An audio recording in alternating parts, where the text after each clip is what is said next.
So, ayun nga guys. Oy, over yung filter! So, ayun, good morning nga kasi morning na nga dito sa Manix. Pero, hindi ko nga alam kung bakit nga, ayaw nga ako dalawin ng, kaantukan. Alam niyo ba yun, guys? So, ayun nga, guys, dahil nga, alam niyo yun, sobrang aga, wala akong magawa. Di nga ni makatulog, ang babaeng to. Punta tayo dun sa may pool. Sa pool tayo kasi parang trip ko mag-swimming. Like, this is Tagalog. So, ayun ang onti nga ng mga people dito ngayon. Halos ka, wala kang makitang tao eh. Anong onti doon, di ba? So, yun walang tao ngayon kasi yung iba nasa Manila. Kaya sobrang boring. Wala akong mapuksa. Wala akong mapagtripan. Wala sila bebang. Wala akong kasama sa ngayon. So, kumbaga solo flight muna ako ngayon eh. Solo flight lang. So, ayun. Tingnan ako. Oh my God. Nandito na tayo sa may pool area. Tignan nyo yung linis ng pool, oh. Grabe, grabe yan. Ang linis. Ang linis. Oh my God. A few moments later. So, ayun nga. Dahil nga sobrang linis ng pool, ha. Ang linis ng pool. Dahil dyan, tinatamad na ako.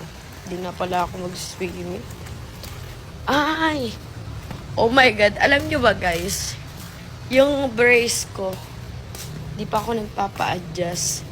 So, parang need ko na magpa-adjust. Ayun, oh. Sakto dala ko yung wallet ko. Magpapa-adjust ako ngayon. Oh my God. Buti na isipan nyo. Pero ikot ko muna kayo dito sa bahay ni, Sir. Dito, tignan nyo, daming mga puno-puno dito. O, diba? Diba, ang daming puno dito? May ano pa nga dito may puno ng santol.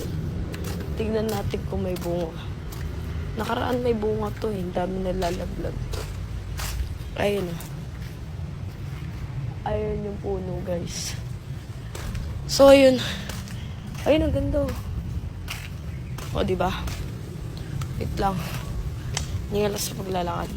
So, yun nga. Dahil may dala akong wallet dito, magpapa-adjust na lang ako ng brace. Pero guys, bago tayo magpa-adjust ng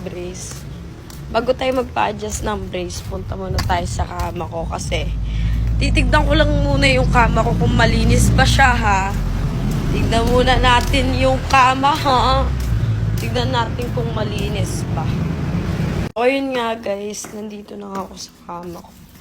Di pa napapalitan ng ano ba yun? Bedsheet ba tawag dun? Oh, tama yun. So ayun nga guys, dahil nga nandito na nga tayo sa may kama ko. A few moments later. Yan, nandito na tayo. Parang matutulog na lang yata ako. Naantok na ako eh. Noong oras na rin, mag-alas 12 na guys. Simula kagabi, wala pa akong tulog. Kaya, bukas na lang magpa-adjust. Siguro mga next day na lang. Sige na, bye na guys.